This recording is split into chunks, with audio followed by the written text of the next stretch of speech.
Israel rero ni igihugu gitoya ku Rwanda, kuko u Rwanda rufite hejuru y'ibihumbi 26 kilometero kare. Ubwo rero ushobora kureba ugafata u Rwanda warangiza ukarukuraho nk'akarere ka Rusizi. Ntabwo ushobora kuvuga ngo intambara iri kuba urayihuza n'ubukristo, kuko nakomeje kujya numva hari abantu bahita bayihuza na gere kuruwasa. Umuntu utekereza ati tuzajya i Kanani, ntabwo ari amateka meza, very sorry. Kanani ni igihugu cy'inzara, Kanani ni igihugu cy'ibibazo, Kanani ni ubutaka bwavumye.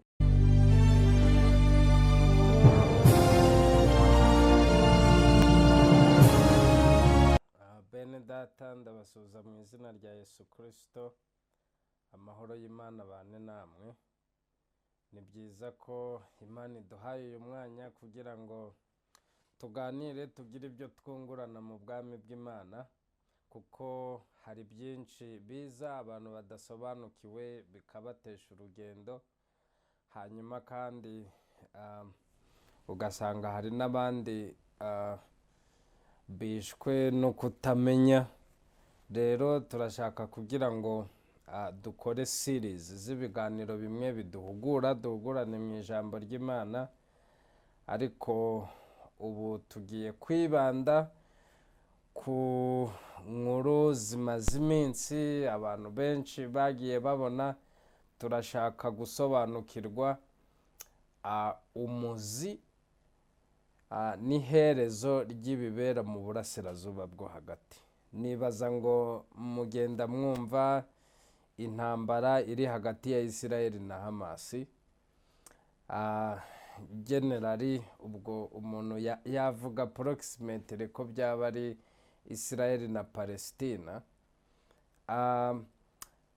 Byavuzweho byinshi kandi rwose ndashimira abantu benshi bagiye babitangaho umusanzu wo kubisobanura. Rero nanjye nateguye izi series kugira ngo dukomeze tubiganireho, tubyunguraneho ibitekerezo. Israel nyirizina na Palestina, amateka yabyo umuntu yabirebye muri Bibiliya biragaragara neza. Yaba ibiri kuba, yaba n'ibizakurikira, yaba nuko bizasoza, birahari cyane, biri very clear muri Bibiliya.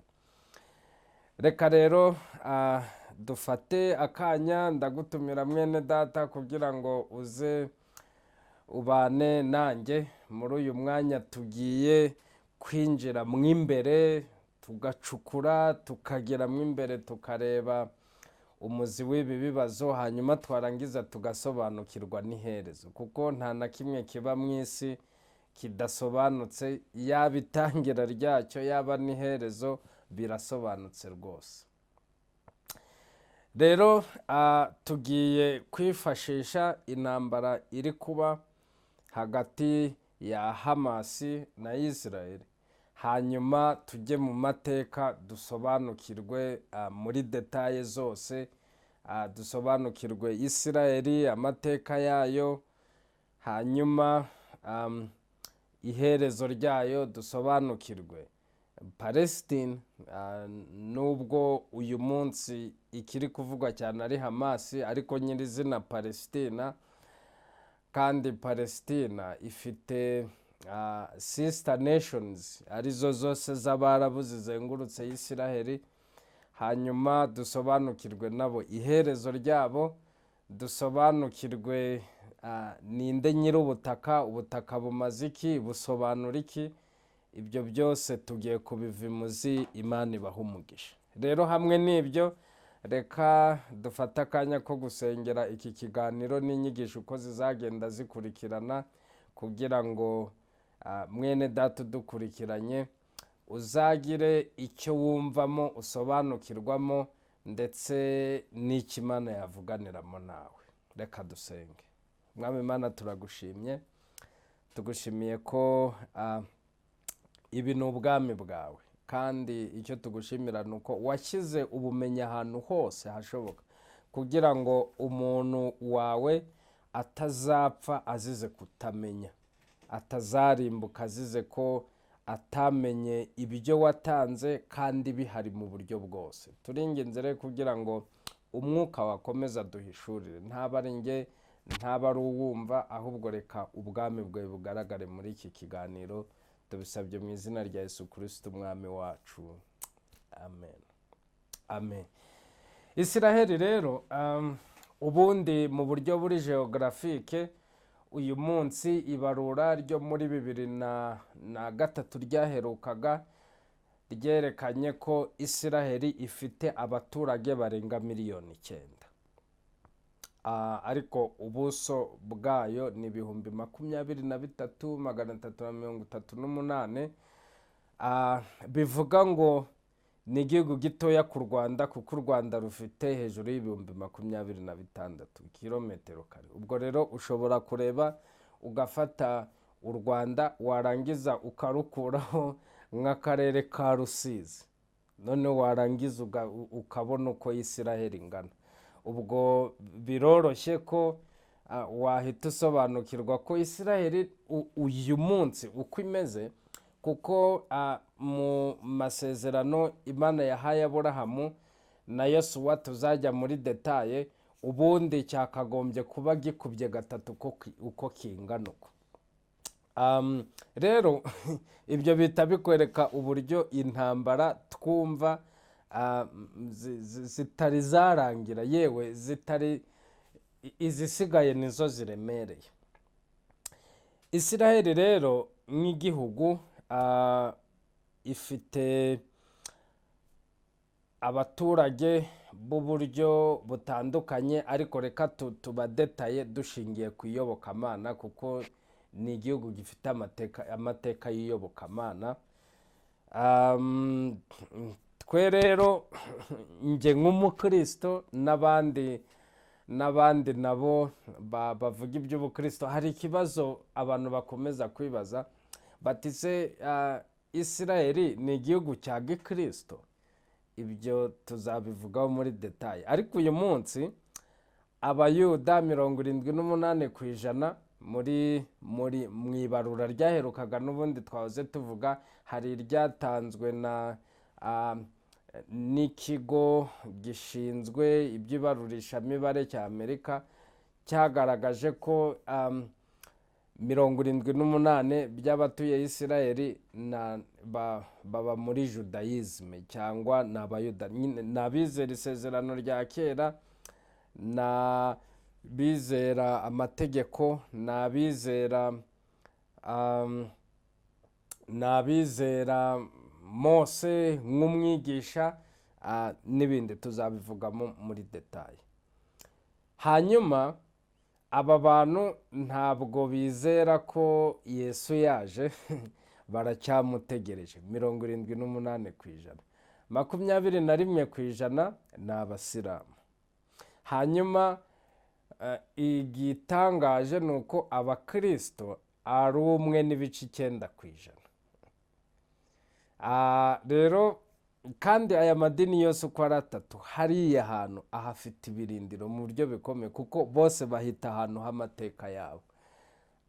Icyo abaduteze amatwi bagomba kwibuka ni uko usibye kuba hari ayo madini 3 cyangwa iyo myizerere 3 iremereye mu isi, hari n'abayuda batizera Imana, ba atheist, batizera ko Imana ibaho. Hari abayuda b'abahindu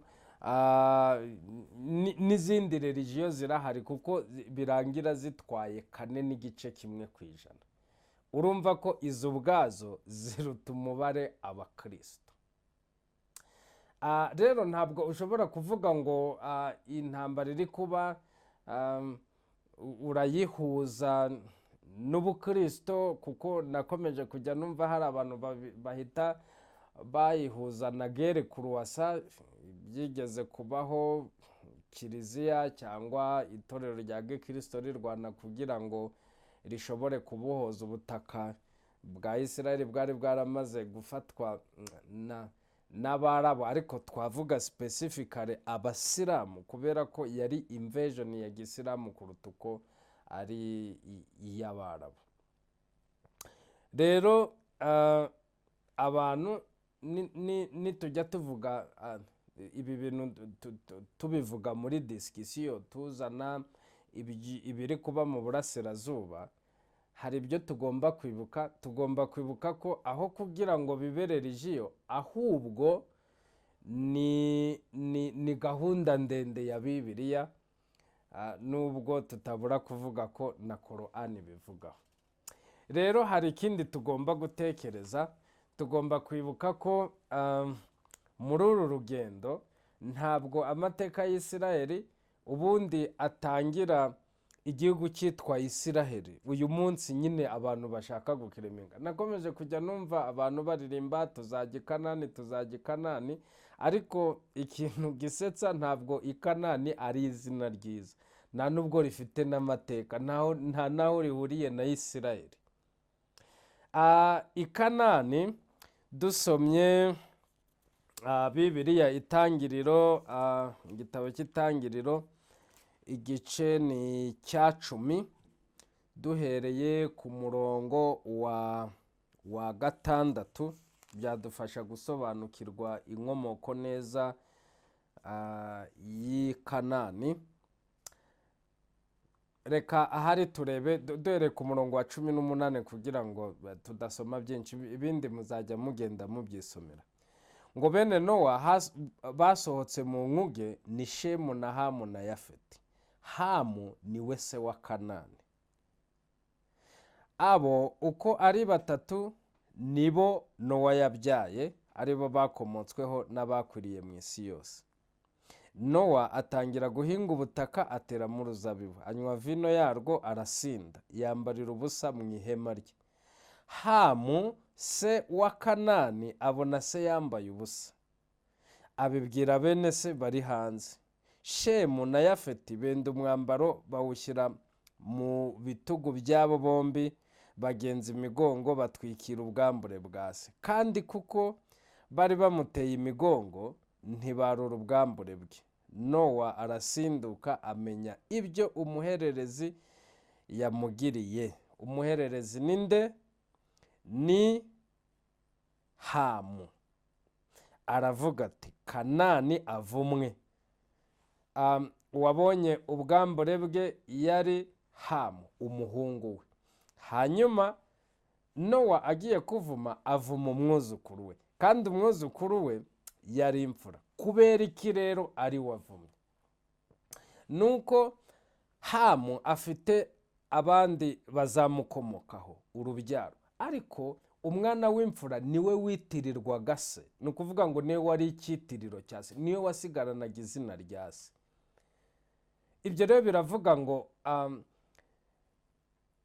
Nowa kuvuma Kanani yararanduye izina rya Hamu kompulitiri, ariko hasigara abandi bantu bo mu rubyaro rwa Hamu bazitirirwa Nowa. Niyo mpamvu Kanani ari we wavumye, kuko niwe wavumwe, kuko niwe nyine izina ryagombaga gukomeza kwitirirwamo rya Hamu. Kubera ko mu myumvire n'umuco wa kiriya gihe umwana witwa imfura niwe wahitaga akomerezaho ibindi byose by'umuryango, niwe uhagarariye umuryango, n'abana niwe wari heya w'ibintu byose bya se. Ibyo rero biravuga ngo muri perspective n'imitekerereze y'icyo gihe n'umuco w'icyo gihe, ubwo Nowa yararanduye Hamu kompulitiri, ariko abandi bana bamukomokaho bose bakomeje gufata rya zina rya Nowa nyirizina sekuru. Rero aha hantu haturuka myth zitarizo cyangwa ibintu by'amakuru abazungu bamwe bagiye bashingiraho, bafite ibibazo nyine bashaka kwerekana uburyo abirabura n'abaki ari abantu bavumwe, kubera ko ubwo bakomoka kuri Hamu, kandi Hamu yaravumwe. Ariko iki kintu ntigisobanuke neza. Hamu nibyo koko yavumuwe mu muhungu we Kanani, ariko birangira abandi bana bo basigaranye kuko ntabwo Nowa yigeze avuma Hamu, yavumye Kanani. Ni ukuvuga ngo aranduye igice cyose cya kindi cy'Ikanani. Hanyuma abasigaye urebye nko mu gice cya 10 ku murongo wa 6 wareba, abashoboye bazabyisomere. Bene Hamu ni Kushi na Misirayimu na Puti na Kanani. Kanani avuyemo niwe uvumwe, ariko hasigaye Kushi, hasigaye na Misirayimu na Puti. Aba bantu uko ari batatu turimo kubona, Kushi turabizi ko ari amajyaruguru ya Afurika, Misirayimu turayizi Misiri, hanyuma na Puti n'ibice bimwe by'amajyepfo ya Afurika. Ni ukuvuga ngo iki gice kindi cy'Abanyafurika cyose cyasigaye nta n'umwe wigeze uvumwamo. Uwavumwe rero Kanani, byagenze gute? Kanani ubundi ubu butaka nibwo Imana yoherejemo Aburahamu. Tubisomye mu gice cya 11 cy'Itangiriro, tugahera ku murongo wa 31, haravuga ngo Tera ajyana Aburahamu umwana we na Loti mwene Harani umwuzukuru we na Sarayi umukazana we umugore wa Aburahamu umuhungu we, bava muri Uri y'Abakaludaya barajyana bavanwayo no kujya mu gihugu cy'i Kanani, bagera i Harani barahatura. So ibi bivuga iki? Bwa butaka bwavumwe bwari butuweho abantu bitwa Abanyakanani, turi buze kureba abari bo. Reka hari iki kintu tubanze tugisobanure. Abanyakanani bari batuye kuri ubwo butaka. Ibice 10 ku murongo wa 15 ngo Kanani yabyaye imfura ye Sidoni na Heti, yabyaye n'Abayebusi n'Abamori n'Abagirugashi n'Abahivi n'Abaruki n'Abasini n'Abanyaruvadi n'Abasemari n'Abahamati. Ubwa nyuma imiryango y'Abanyakanani irakwira. Ngaba abantu bagize Abanyakanani. Niba tubyibuka neza, iyi ntambara y'abitwa Abanyakanani, abatwumva Abamori, abantu bitwa Abasidoni, abatwita Abagirugashi n'Abahivi n'Abaheti n'abandi, abo bose tubazi, tuzagenda bose tugenda tubazana turi kureba intambara za Yosuwa ari gushaka kukuribera bwa butaka Imana yabahaye yabemereye. Aburahamu rero, Aburahamu ajya i Kanani, yagiyeyo ari ubutaka bwavumwe. Imana irangije irabumuhereza. Agiyeyo rero yasanze ari igihugu mu by'ukuri kitari cyo kwifuzwa, ari igihugu kitari cyiza, kubera ko nyine ni igihugu cyari kivumwe, ni igihugu cyari gifite ibibazo. Noneho rero byagenze gute agezeyo kugira ngo nabyo tubibone mu muzi wabyo? Icya mbere, agezeyo yasanze ari igihugu cyumye, kidafite, kidatoshye, ku buryo inzara yahoragayo. Amaze igihe gito, amatungo yari amaze gutangira guhura n'ingorane, yari yatangiye gustavinga, yicwa n'inzara. Arangije inzara iramufata, arasuhuka, barasuhuka bajya mu gihugu cya Egiputa, kubera ko icyo gihe nicyo gihugu cyari gitoshye kera cyane. Kandi twibuke ko igihugu agiyemo cya Egiputa twamaze kubisoma, Misirayimu cyangwa Misiri y'uyu munsi, ni igihugu n'ubundi gisa naho ari cya bene wabo b'Abanyakanani, ariko bo ntago bigeze bavumwa. Icyo ni ikintu tugomba kugaruka. Niyo mpamvu ibintu bya Middle East, by'Uburasirazuba bwo hagati, abantu bakwiriye kubisobanukirwa muri perspective y'Uburasirazuba bwo hagati. tuzerekana uburyo abarabu bageze muri Afurika, kuko icyo gihe yari Afrique Noire. Icyitwa Misiri, abitwa abafarawo b'icyo gihe bari abantu birabura, b'uruhu rwirabura nkatwe gutya. Noneho ikintu cya kabiri cyari muri ubu butaka bw'i Kanani bwavumwe, hahoraga intambara. Umuntu wageragayo wese icyamusanganiraga cyangwa icyamuhaga ikaze zari intambara. Duhita tubona intambara zihita ziba hagati ye na Loti, abashumba bapfa nyine ibijyanye n'ubwatsi. Burya kurisha kwabo nubwo bavuga ngo igihugu cyabaye gito, hanyuma abashumba babura uko baragira. Ntabwo ikibazo ari uko igihugu cyabaye gito, ahubwo ni uko ubwatsi bwari buke. Cyari igihugu cyumagatanye, ku buryo rero kubona aho abantu baragira cyari ikizamini. Ubundi nicyo kintu kinini bapfuye. Ubuto bwaho bisobanura ngo ahantu ho kubona ubwatsi bw'amatungo hari hato, kuko cyari igihugu cyumye. Niyo mpamvu igihe bagitandukana, kuko bamaze kwiyunga baravuga bati rero reka dutandukane.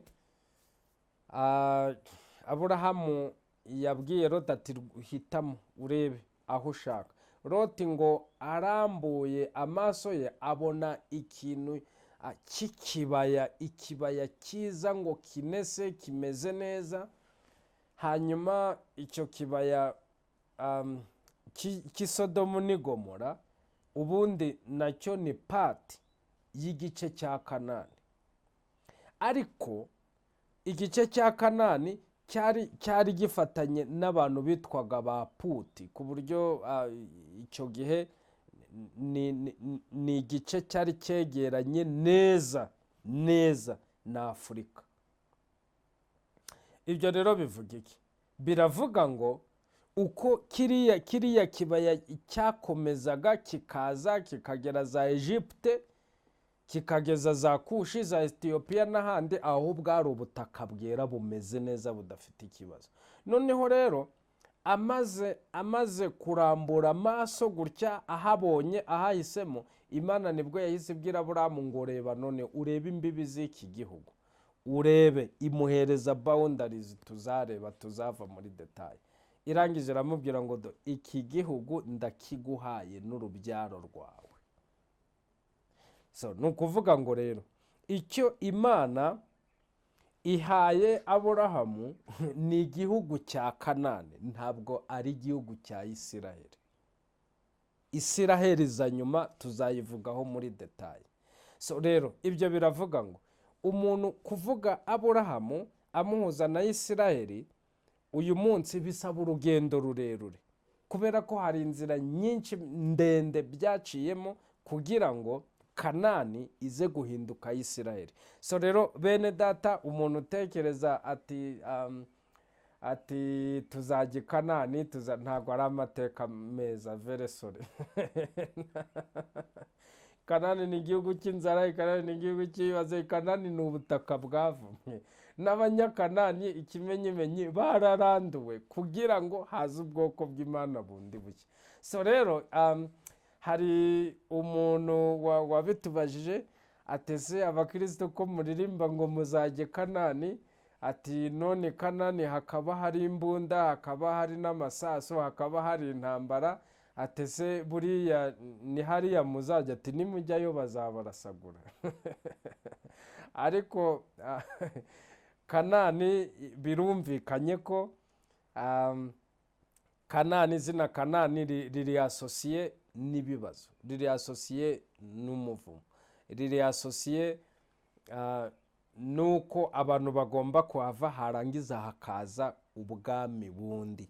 Rero Aburahamu yaje nk'umuntu wagiweho n'umugisha w'Imana kugira ngo azave muri ubu butaka, hanyuma ubwami bwa Isiraheli buhakorere.